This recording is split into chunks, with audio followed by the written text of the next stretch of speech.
Hello and welcome back. This is the week 11 lecture. So today we're talking a little bit more about entering the critical conversation. This is a concept I got into maybe a little bit last week. I at least mentioned it as we were concluding our 2-week crash course through the principal or most popular schools of literary criticism and theory. So hopefully you guys are pretty clear on everything we've done the last 2 weeks. Again, I've posted some written lecture notes to the modules in Web Campus just in case we need a little bit of reinforcement, or maybe I was going a little bit too quickly at times. I was trying to sort of cover a lot in a relatively short time span. There's also a few schools or a few approaches in the notes that I really didn't even get to in lecture. So you might see a little bit of additional info. Don't be alarmed by that. So we only spent 2 weeks on criticism and theory, but we did cover a lot of ground. So just remember those basic categories that we covered. We talked about text-based approaches. We talked about author-based approaches, although we don't tend to use those as much. We talked about reader-based approaches. And then last week, we really focused on context-based approaches. So we talked about feminism, post-colonialism, new historicism. Basically, context-based approaches are just sort of things concerned with context, historical context, social context, cultural context, and as we talked about last week, these are also oftentimes theories or ideologies or at least concepts that come to us from other academic disciplines. And this is true of some of the other approaches as well. Like we talked a little bit about structuralism as an example of a text-based approach to literary criticism, and a lot of the foundational concepts about structuralism really come from anthropology and linguistics. We even talked a little bit about the sort of psychoanalytic or the psychological approach to criticism last week, and obviously that comes to us from a whole nother discipline as well. So that's often going to be true with many of those context-based approaches. Like we said, we can use history, we can use gender studies, we can use post-colonialism, we could even use, other social sciences or things like economics as lens or various lenses through which to view the literary text that we are analyzing. So we covered a lot, but that's why the notes are there in the module. So if you guys have any questions about that material, just let me know. But now that we've covered a lot of the principal schools of literary criticism, and we've talked a little bit about theory as well, I wanted to have sort of a broader conversation about entering these larger critical conversations, because this stuff matters in relation to our final paper.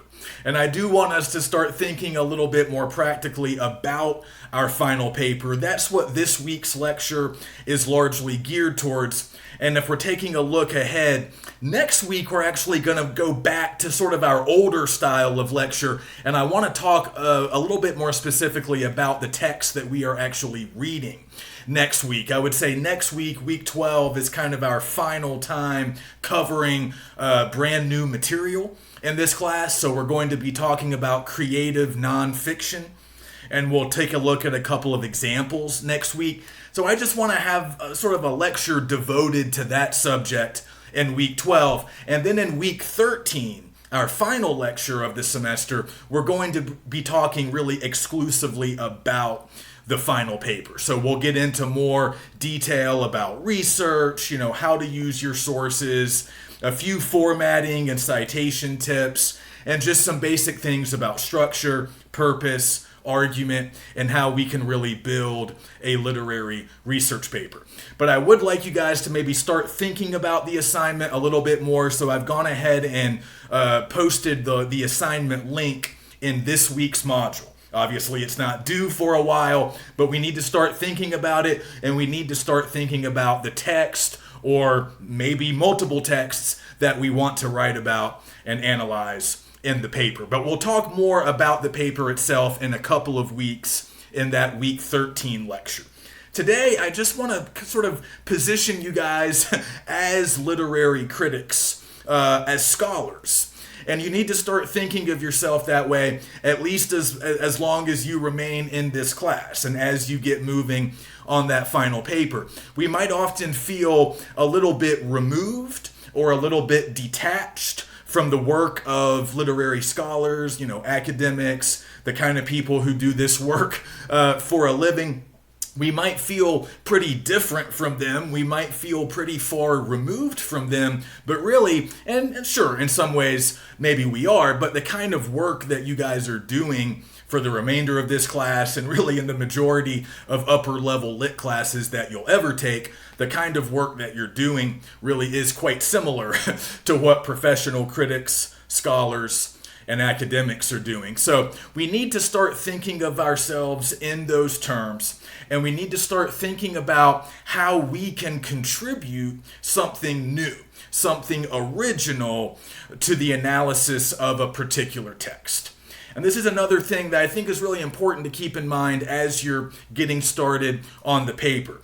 What we're really aiming for is an original intervention or an original contribution. And it's one thing to say that. I think we can all sort of say it and we understand what those words mean, but we really need to think it and believe it. Don't just think of it as an abstraction.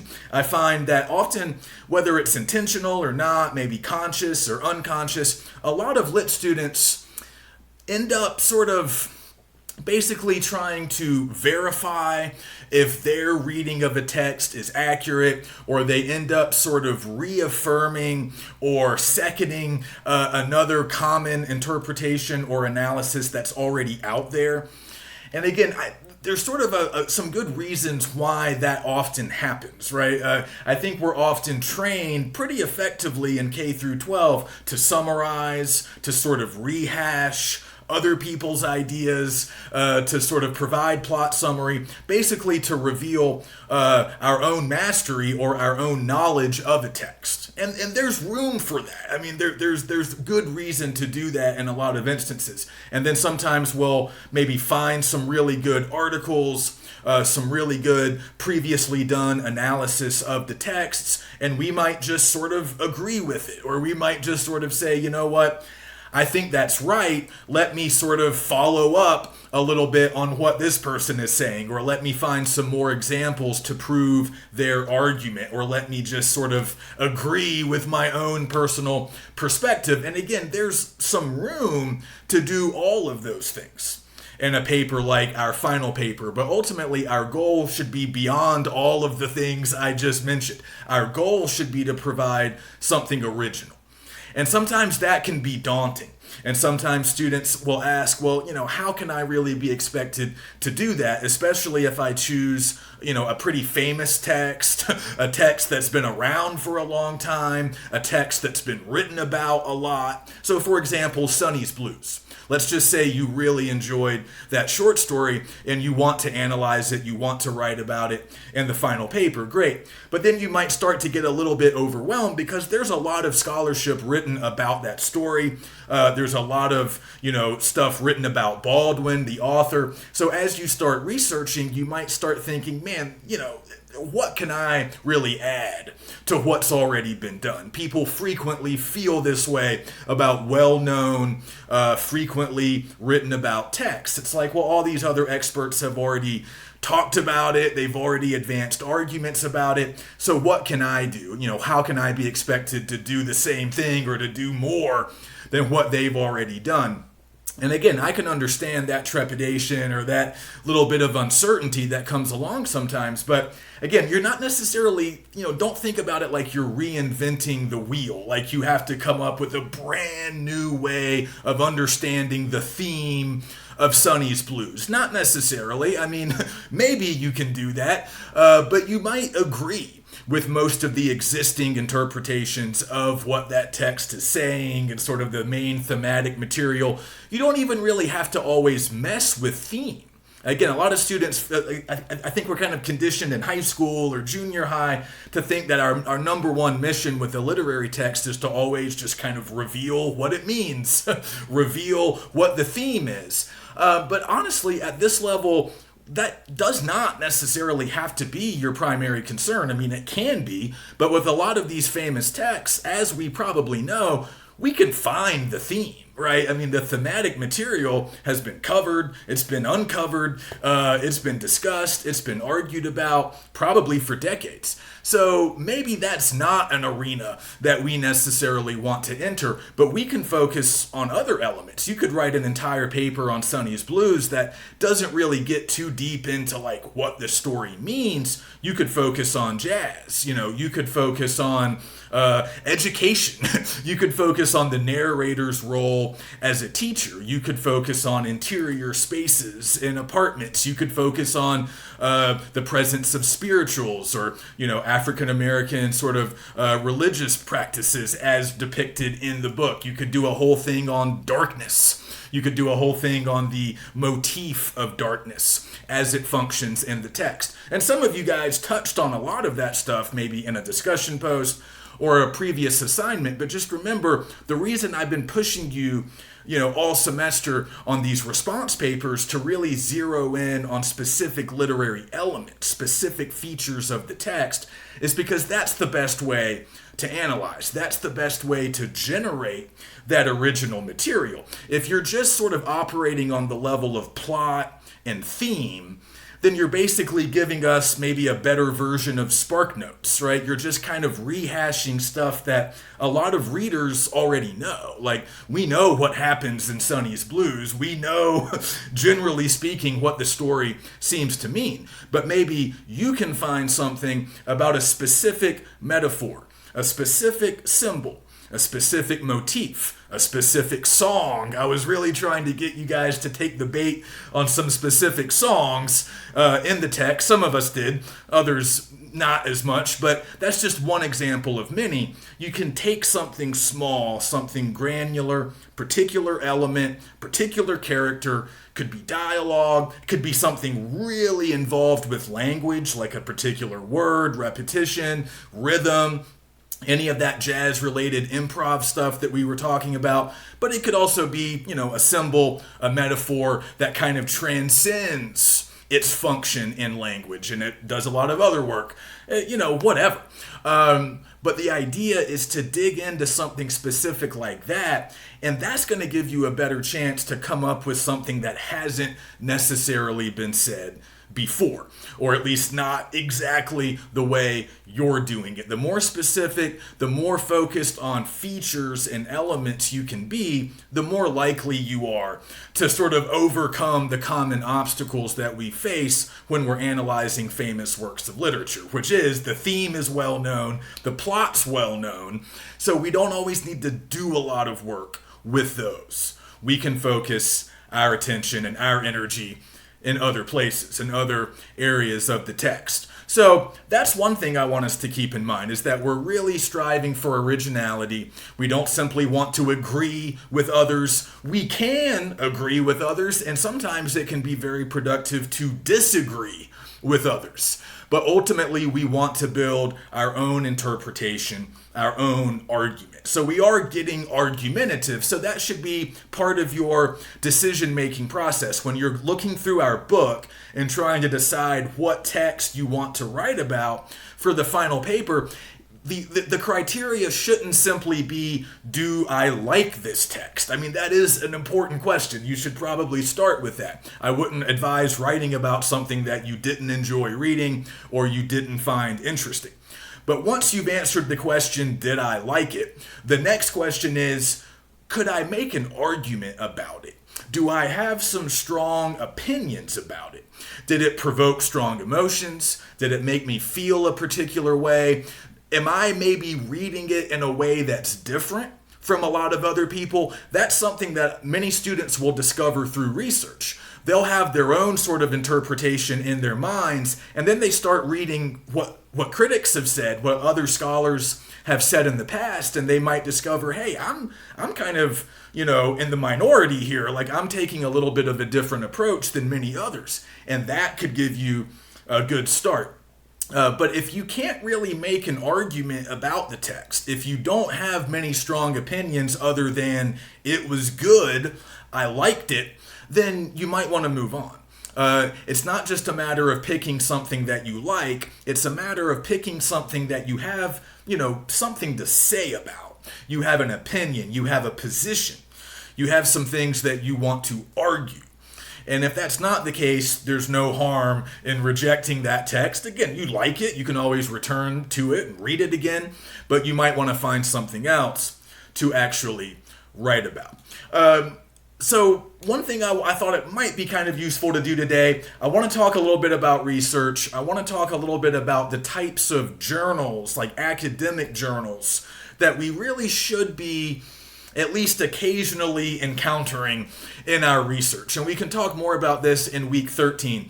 But I'm hoping that once you guys choose your text, read the instructions for the final paper, and you start thinking about it, you might start the research soon. That would be ideal. If you could start maybe looking for some potential sources later this week or maybe next week.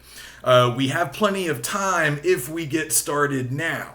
If we wait another month before we start researching, we might get a little bit crunched for time. So I did want to talk a little bit about research, a little bit about what sort of constitutes a reputable source in a literature paper, the types of sources that we like, the types of sources that are most useful to us. And again, that will continue this conversation about entering the critical conversation, because you do that through research. You do that through finding good sources. And then I also just wanted to kind of run through a few different types of writing that you'll see, like different ways to write about literature. This is, I think, important, and it might not be something that we've heard a whole lot about before. Or if we did hear about it, we maybe didn't necessarily think it applied to us. But at this level, it does. Often in a lit class, we're going to be doing analysis and interpretation. And you need to remember that that's different from some other types of writing about literature that you might come across. So I just wanted to run through a few categories very quickly, just so we can think about these as sort of separate conceptual categories, and we know where we fall within this larger system or framework. So we'll go back to what we've been discussing the last couple of weeks: literary criticism and literary theory. Those are sometimes lumped together, but as I said a couple of weeks ago, we can really think of those as two separate categories that have a lot of overlap. So if we're defining literary criticism, again, that's really what we are doing. We are writing literary criticism of our own. And that means we are really focused on interpretation, analysis, and to a lesser extent, evaluation. We can engage a little bit in evaluating the texts that we are exploring, but that's not our principal concern. And I want to sort of emphasize that today. That's something that separates criticism from other types of writing about literature. So we can do a little bit of evaluation, but primarily we are interpreting and we are analyzing literary texts. So these are almost always going to come in the form of arguments. And we're often going to find this kind of work, literary criticism, in scholarly essays published in scholarly journals, which means these are peer-reviewed journals.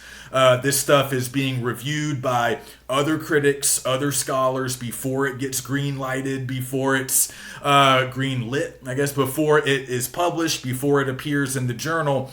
It's being reviewed by other experts, other people who have knowledge of that particular text or that particular literary era or whatever it is. Sometimes these will often show up as like conference presentations or shorter publications, but they're typically written by scholars, people who study literature, often people who teach literature, and people who have a lot of experience in the area. So when we do research, typically what we are finding, if we're doing good research, typically what we are finding will be literary criticism in the form of essays and articles that appear in academic journals, and more particularly, literature journals. And we'll talk about a few examples of those in a moment. So literary criticism, that's what we're doing, and that's largely what we are reading when we conduct research. Okay, so that's one category. The next category could be considered literary theory. And as I mentioned a couple of weeks ago, theory is often just sort of a collection of different ideologies, different concepts, different like belief systems that are often imported from other places, other disciplines, or they might be based on social movements, cultural developments, and they're just additional lenses that we can use to study literary texts. But also, as I mentioned a couple of weeks ago, sometimes theory is very interested in the criticism, not so much the literary texts themselves. So some theory studies the way that literary criticism works.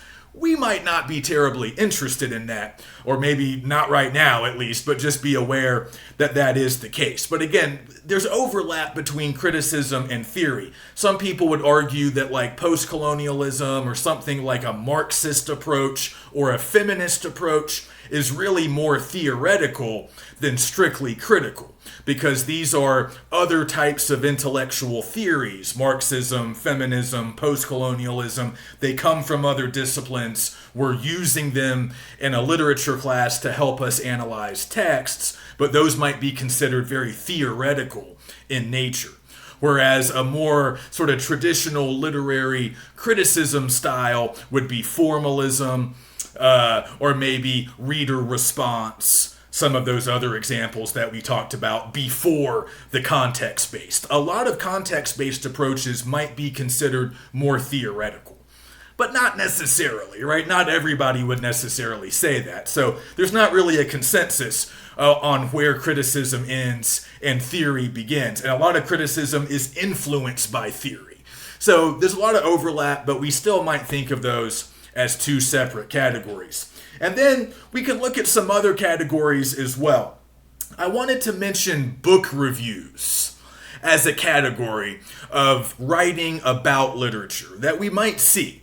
And in the course of your research, you might come across some book reviews. These often appear in newspapers, or magazines, maybe websites, and these are often pretty useful to read. And they might sometimes be useful as part of our research, but they're never as useful as literary criticism. Book reviews and that type of thing will typically be written by journalists, or sort of what we might consider like cultural commentators. And these are often people who are very good writers. They know a lot about cultural production, literature, whatever it is they're writing about. And we've all read these, right? If you ever read movie reviews, again, these are often like cultural commentators, journalists. They work for newspapers or sort of like pop culture websites. And oftentimes they're good. I mean, they're writing good stuff. But they're often focused on evaluation. That's something you'll probably notice. Book reviews are usually geared towards telling us if something is good or not. Should I go and read it, right? Does the author recommend it? Is it, passing their criteria for whatever constitutes a good text or a good movie? And if this is a person we like, if this is a writer who we tend to agree with, we like their style, we like their opinions, then that can be very useful. I don't know about you guys. I mean, before I go watch a movie in theaters, I will often read some reviews to see if it's a movie that I think I'm going to like. Because it's expensive to go see a movie, and I don't want to spend the money unless I'm going to have a good time.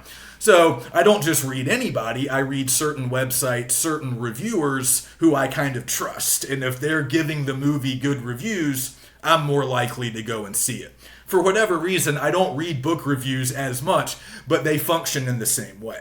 So these are fine. We can use these like as consumers. We can use these when trying to evaluate texts that we might buy or movies that we might go watch. That's all fine. But when it comes to research, I don't say that you can never use book reviews, but I would just say they are typically less useful.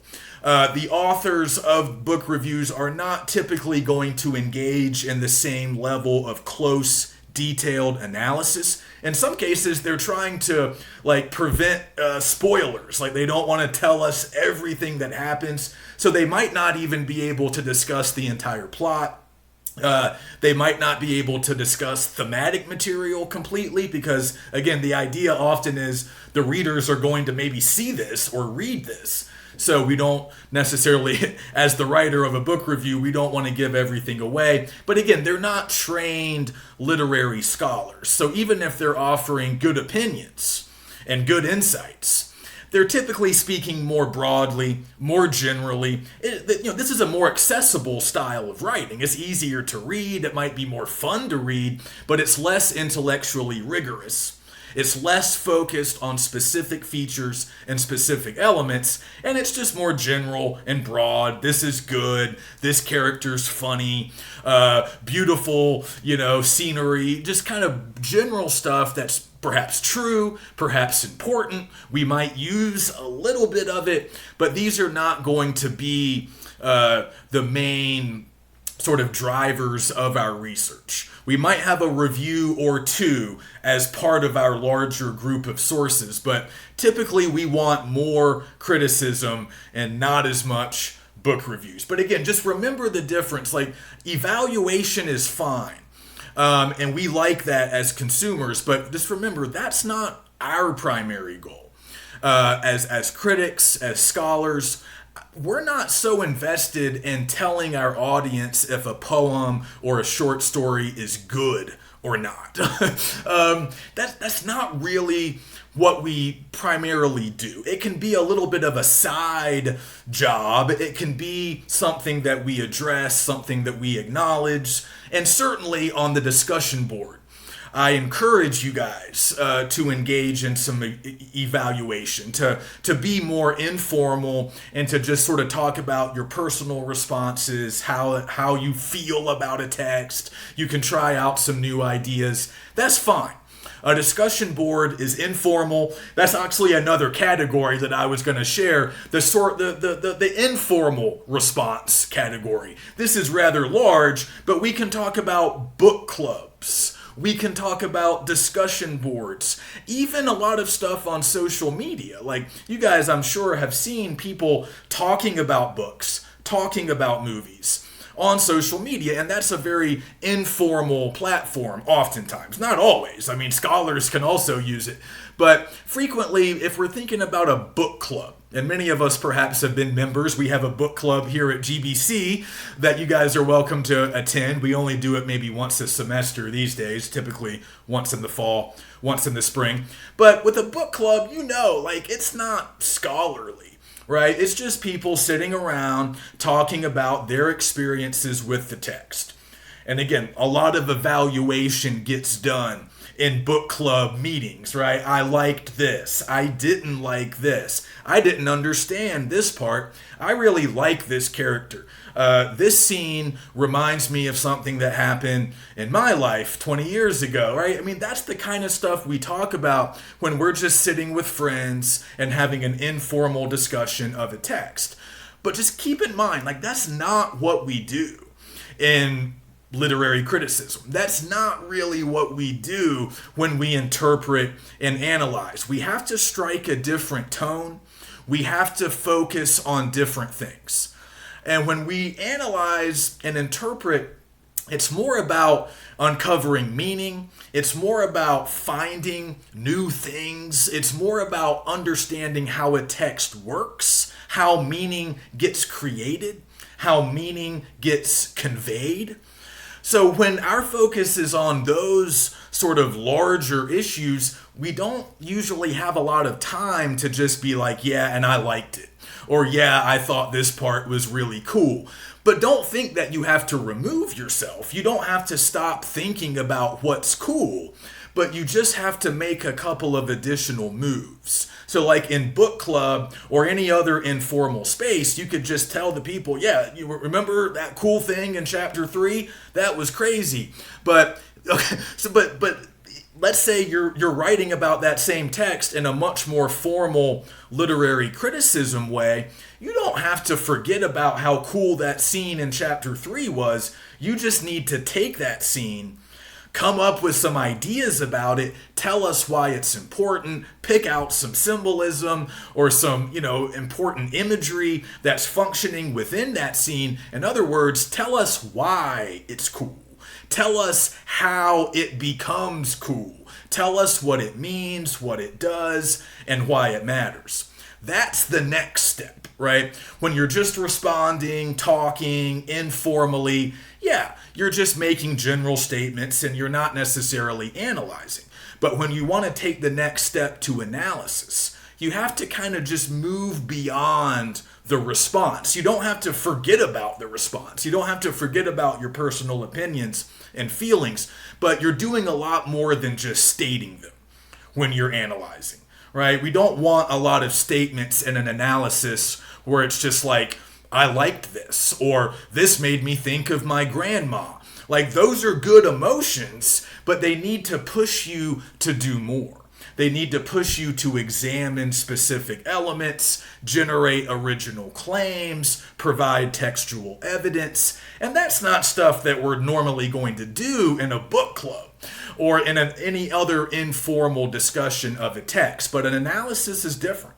Interpretation is different. So when we kind of move up to a higher level, when we're engaged in this more sort of rigorous work, again, we can still think about our initial responses. We can think about our initial opinions, but we have to sort of translate those or convert those into more complex ideas. We need to build something on those initial responses because we're not on a discussion board anymore. We're not in book club on this final paper. We're doing something more academic, more scholarly, and more formal. So our tone needs to reflect that. The types of things that we're doing in our body paragraphs also needs to reflect that. And just this sort of general idea, again, that we're not so much evaluating, we're analyzing, we're interpreting. And there can be a little bit of evaluation that kind of plays into that, but it's not our focus. So just remember kind of what analysis is and what interpretation is. So analysis, if you really look at the meaning, the definition of the word, it literally means to break things down in order to show how they work. And I really want you guys to think about that definition in relation to a literary text. And this will also remind you that literary texts do work. They do real work in the world. Some do more work than others, but that's often a good thing to keep in mind. It will help you to maybe generate some arguments. If you're trying to, stake out the importance of a text, or when you're trying to show what a text does or how a text delivers meaning, you should think about texts, literary texts, as being, pretty active. They're doing things. They're not just objects that we consume passively. They can have real political, social, cultural impact.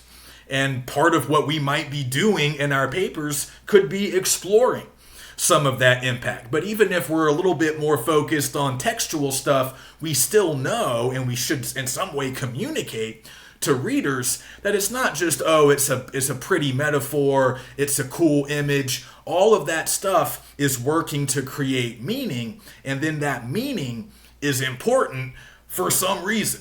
And it's up to you to explain that to us. So that's really a good way to approach your chosen text. You are breaking it down into its individual elements. So I always tell my 101 students when we first do analysis, I tell them to think about like a mechanical object. Think about a car engine. Think about an old desktop computer. Imagine somebody breaking those things down, literally disassembling them, breaking them down into all of their constituent parts. Now, we could do that literally with a computer or an engine. But with a literary text, it's a little bit more of a figurative expression, right? We're maybe not taking the text apart literally with our hands, but we are breaking it down into its individual elements. And what does that mean? Well, in the case of a literary text, that's stuff like characters and symbolism and imagery and irony and metaphors and word choice or whatever else you're interested in. And yeah, plot and theme are also literary elements, but they're not usually the ones that we want to go to right away. We can work our way up to theme. Remember, I said that weeks and weeks ago. I said we don't really want to start an analysis on the thematic level because we want to get more granular, show more stuff, and then show how it's all working to express the theme. The theme can often wait, or maybe we don't even have to get into it at all if we feel like most readers already know the theme. Just because I know the general thematic material of a text doesn't mean I know everything there is to know about that text. I might know that final destination. I know the thematic end game. But how did we get there? What are all the different ways that the text got us there? As a reader, I might know some, but I don't know all. Maybe you can show me a new way to get to that theme or to understand it. So think about analysis and then think about sort of a definition for interpretation, which is basically what I've been talking about all the time, right? Doing this kind of, breaking a text down and then talking about specific elements and sort of coming up with a conclusion, right? You come up with your own original interpretation about what a text is doing, what does it mean, why does it matter? Again, that's your argument. That's your thesis, okay? And you're conducting analysis throughout the paper. But ultimately, everybody should have their own original interpretation of their chosen text. And again, you can arrive at that original interpretation in a lot of ways. You might, again, be agreeing with many other critics and scholars, but you're showing us that we arrive at that destination because of a particular song or image or symbol that maybe others haven't talked about. Or maybe you want to go against the grain. Like I was saying, you decide that your interpretation of the text is different from what a lot of scholars have said. But everybody has an interpretation. Everybody does. And one thing you should do really before you start writing anything, this is part of your pre-writing, if you're thinking about the writing process, all the stuff that you do before you start writing the paper, you really need to just jot down your own interpretation. We can also call this your reading of a text. How do you read it? What does it mean to you? What is the significance to you? Kind of unpack all of that in your own words. Again, you could be very informal at this early stage. You can just, use bullet points, use fragments. It does not have to be polished. But you need to articulate what you think about the text. What do you think it says? What do you think it means? And again, try to answer some bigger picture questions as well, like why does it matter? What kind of larger significance might it have? Is it, in sort of conversation with other texts? Is it commenting on certain social or cultural developments? Often texts do. So just kind of get all of that down on paper. What is your interpretation? How do you read the text? In other words, what does it mean to you? And then you can try to get us there in any number of different ways. But at some point, again, you got to get more specific and start thinking about whatever the specific elements or features that you're interested in. And your analysis of those will help you to arrive at that conclusion, at that interpretation by the end of your paper. But before you can communicate that interpretation to others, you need to know what it is for yourself. And again, this goes beyond I liked it. This goes beyond I can relate to it. Great. You might be able to get some real mileage out of your ability to relate to it, but that's not an interpretation. Saying that it's powerful or saying that a lot of people responded in a particular way to it, that's not interpretation. Those are generally just factual statements that we can corroborate with a quick Google search, right? Agreeing with another critic or scholar, that's not interpretation. That could be a part of your journey, right? You might decide that you're going to build something new on top of this existing interpretation. A lot of critics do that. A lot of scholars do that. You'll notice when you're researching that scholars are often talking to each other. They're often disagreeing They're often refuting each other's findings. They're often sort of building one argument on top of, somebody else's, or they're building their argument in opposition to someone else's. So again, that's what we mean when we talk about a larger critical conversation. You guys have maybe heard this metaphor before, but it works pretty well. I had a professor use this years ago. So he said, when you're beginning to research for a paper like this, you need to imagine that you are going to a party. This is maybe a little bit of a dated scenario, but you're going to a large social gathering, okay? But unfortunately, you arrive at the party a little bit late. Okay, so by the time you get there, most of the other guests are already talking. They're already having conversations. So just sort of imagine this scenario. I think this is actually what it feels like if you're not doing good research. So let me be accurate. This is what it feels like if you don't do good research before starting on a paper like this. So you walk into the party late, and everybody's already talking, and they're, you know how it is in a social gathering. There's like small groups, maybe pairs, and everybody's kind of involved in their own conversations. And you're trying to find a way to sort of break in to a conversation, but perhaps you've experienced this. It can be rather awkward if you don't really know what these people are talking about, right? If you've just shown up, you kind of lack the context, right? Because you weren't there for the beginning of the conversations.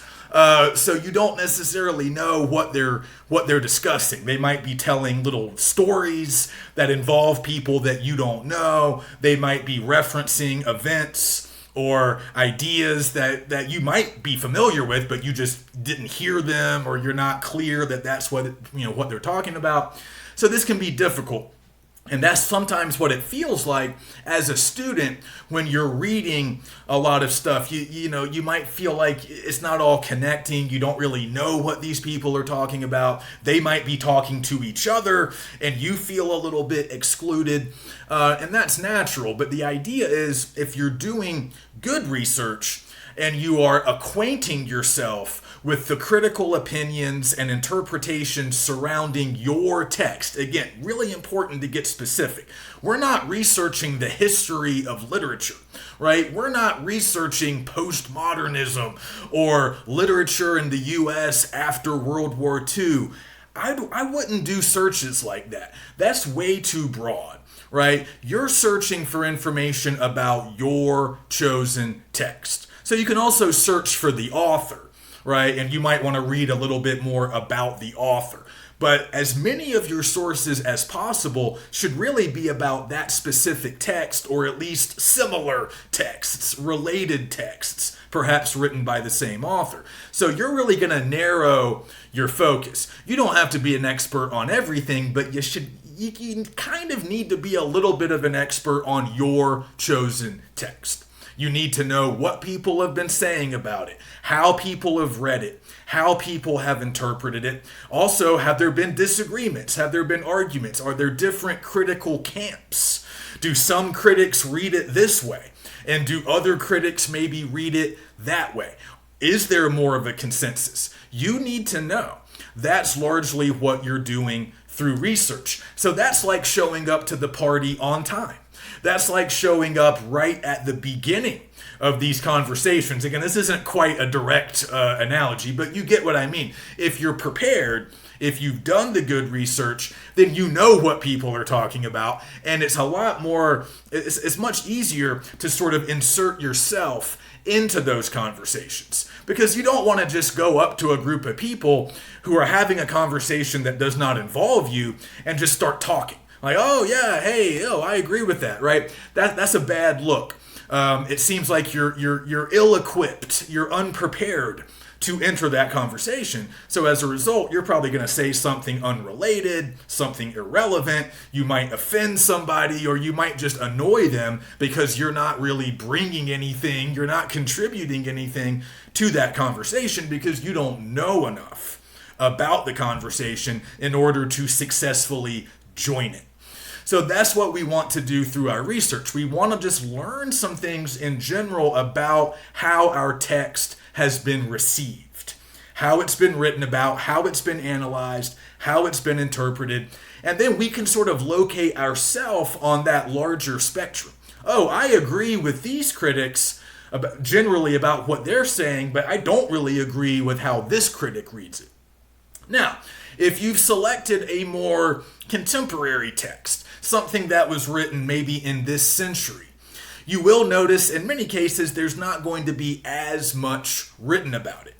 That's not always the case, but with more recent stuff, there's less time for scholars and critics to produce a lot of work on it. So that can sometimes be a good thing. It can sometimes be a bad thing, depending on your perspective. If you don't want to feel like you are drowning in pre-existing interpretations and older analyses, you might want to skew a little bit more modern, like less Kerouac and Vonnegut and maybe more Diaz and Machado, like more stuff from like the 2000s or maybe the 90s. Stuff that just hasn't been around as long, so it hasn't been interpreted and analyzed seemingly to death.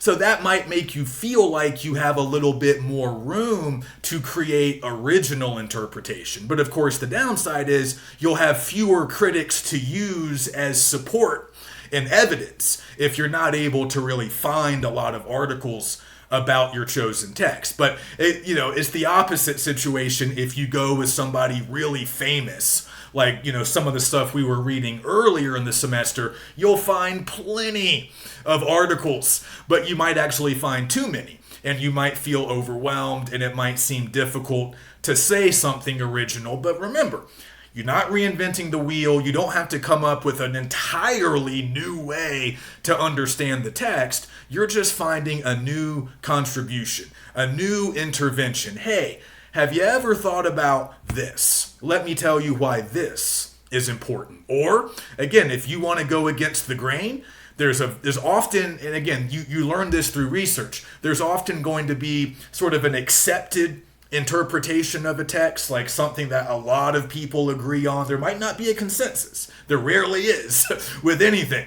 But you might find a preponderance of evidence that shows, okay, a lot of people sort of read it this way. A lot of people understand it this way. Or again, it could be more specific. A lot of people read this character this way. A lot of people read this particular scene this way. But you might disagree. And you could build your argument in opposition to that dominant narrative that's emerged over the years.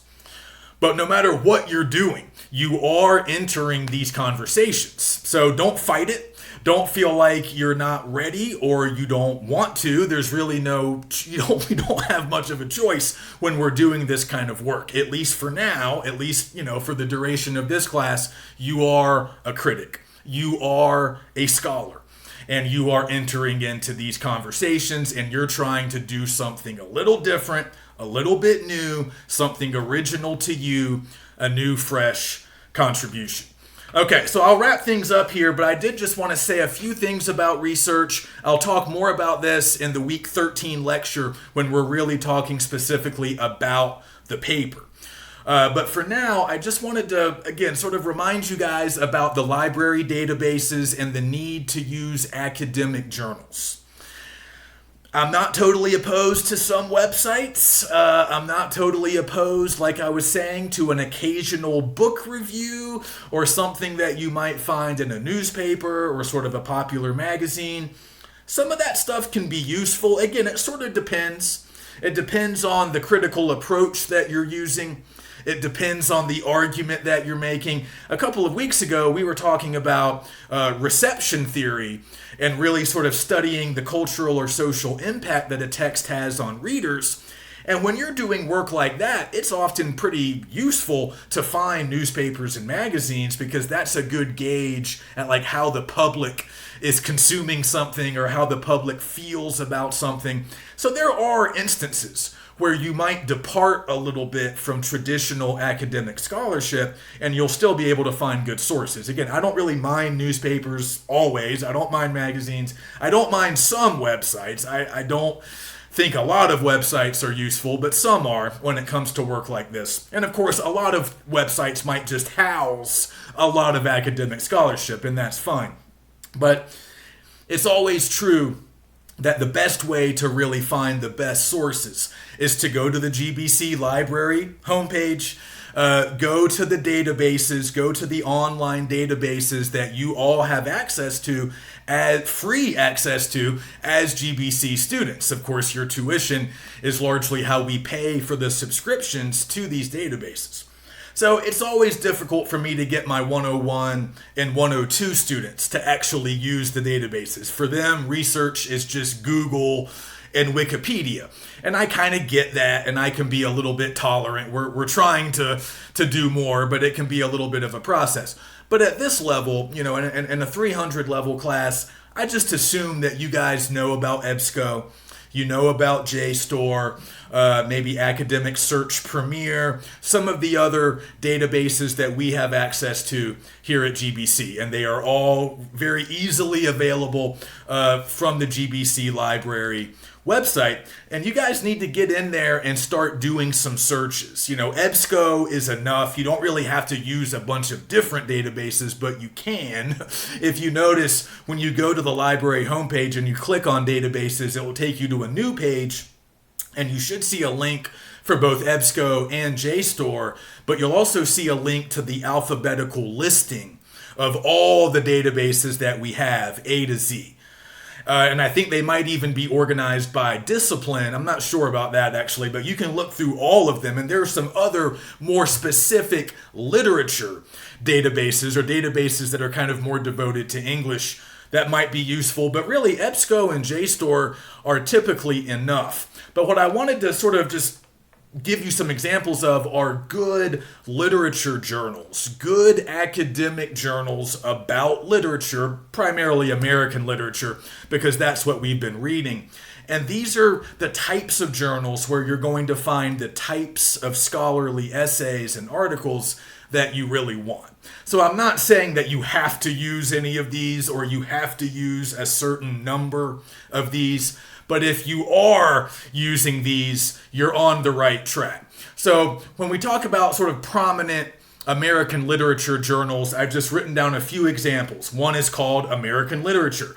There's American Literary History. There's Contemporary Literature. These are all titles of journals, not titles of articles. These are titles of the journals where the articles are published. Also, Arizona Quarterly is a really good one. American Studies, American Quarterly, Critical Inquiry, Early American Literature. We're not going to use that. That's just for stuff before 1820, but that's another example. American Literary Scholarship. And then there's also what we call single author journals. So like there's the Emily Dickinson Journal, and there's a journal devoted to Walt Whitman, and there's a journal devoted to Edgar Allan Poe called Poe Studies. And there might be some examples of those with more contemporary authors. I'm not familiar with all the single author societies. I bet there's one on Vonnegut. There might be one on some other famous authors that we've read, like Plath. Maybe Baldwin, I don't know. It's more of a thing with like 19th century authors, but you might see some of those as well. So we want articles and essays from those types of journals, and we're typically going to find those types of journals in databases like EBSCO and JSTOR. If you're just doing Google searches, you still might come across articles from some of those journals. The problem, though, and you guys probably know this, if you're just doing a Google search, you might not be able to get full text access. to the articles. You might be able to find them, but they might be behind a paywall. They might be on a website where you have to subscribe or whatever. So that's why we really recommend the databases above all else, because if you're using them, if you're logged in as a GBC student, you'll be able to get full text. You'll be able to read the entirety of these articles that you're finding. And that's not a guarantee on Google, even if you're using Google Scholar, which is like a more academic version of just a standard Google search. If you use Google Scholar, it looks just like Google, but it's scholarly sources, peer-reviewed articles and books. And you'll find a lot of great stuff, but again, there's no guarantee that you'll have access to the full text. And you should never pay for an article. You should never pay for a potential source, because you should be able to find everything that you need for free through the databases. But Google Scholar's not a bad thing to use. Sometimes you can find that stuff for free, depending on where the link takes you. So that doesn't hurt, but I would spend most of my research time using JSTOR or EBSCO and looking for academic articles. And again, you can even filter your searches. You guys have probably done this before. Once you're inside the database and you're doing your searching, you can filter based on publication date, a lot of other factors, but one of the most important ways to filter is to specify what kinds of sources you want. Do you want newspaper articles? Do you want magazine articles? Or do you want scholarly journal articles? You should always at least spend some time searching for the journals. You can also search for newspapers if you want, but the journals are always the best. All right, and just my final thought on research as you're kind of getting started. When you first begin your searching, don't feel like everything that you read has to end up being a source on your final paper. That's not always how research works. I mean, it's great if you can start finding potential sources right away. But like I was saying, you also just need to educate yourself about your chosen text, what's already been done with it, what people have been saying about it, and sometimes just kind of getting that general sense of the larger conversation, that takes some reading. That takes some research. And some of the stuff that you're reading, you're learning from it, but it might not make its way onto your final paper. And that's fine. You're still learning, you're becoming more knowledgeable and more confident about your chosen text, and you can start finding sources a little bit later. I would always recommend just giving yourself a few days at the beginning of research to just look around. Once you've selected the text that you're going to write about, just look around, see what's out there. Do a lot of different searches. Search for the author, search for the title, but search for other stuff too. See what else you can learn about the author's larger body of work. Maybe you can find other texts that are similar to the one you've selected. And again, you should just read what other people have said, what other critics and scholars or even reviewers, if it's popular enough to get reviewed in a mainstream newspaper or magazine, you should read that stuff just for your own edification. And again, if it doesn't end up as actually being sources for you, that's fine. We'll have plenty of time to find the actual sources in the weeks to come. So try to get started. Start thinking about the paper, if nothing else. If you have questions about the assignment or about your chosen text or about research or literary criticism in general, just get in touch with me. I will just say in a few weeks, I want us to all have some video conferences. So I'm going to schedule those pretty soon. That's going to be in week 14.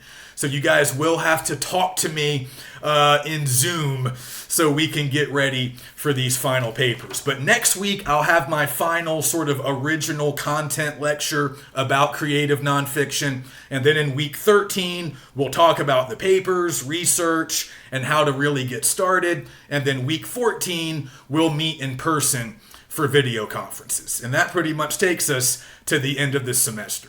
So let me know if you need anything, and otherwise, I will see you next week.